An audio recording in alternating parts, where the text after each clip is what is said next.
আরে বাজার করে আনেনো। হ্যাঁ আর এই যে তোর যে মই 600 টাকা নিয়ে আনো, এই যে না 600 টাকা। কি 600 টাকা? তোর টিন আমি 1600 টাকা পাম। 1600 টাকা? টুম্পা হ্যাঁ মোক 600 টাকা দে তো, মোর না খুচরা নিচ্ছে এটিএম থাকি তো পুরো ওটাই দিন দে। কবে দিব? কালকে দে মই। দাঁড়া। হ্যাঁ হ্যাঁ সুগন্ধা নিয়ে যা। তোর টিনা মই 600 টাকা নিয়ে আনু, ভালো করে মনে করে তাই না? ধর মোর ভালো করে মনেছে 600 টাকার কি সুদ নাই? কি 600 টাকা সুদে আসলে 1600 টাকা হয়ে গেল 3 দিনে। টাকালা মোরে টিনা থেকে নিয়ে এনে জমাই আইস, আবার মোরে টিনা থেকে সুদ নিস তুই?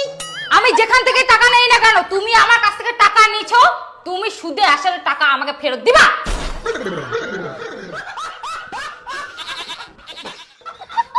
বাপ রে, সুদে সুদ সুদে সুদ, তার উপর সুদ, একদম চক্রবৃদ্ধি সুদও পারিবা না। 3 দিনে তবে সুদ হয়? হ্যাঁ এটা বইয়ের সুদ। আরে হ্যাঁ ঠিক, টাকা আছে তো তুই থাক। বাপ রে, বাজারটা- বইয়ের টিনা থাকি কেউ টাকা নেই? বউদের জ্বালা এরকমই হয়।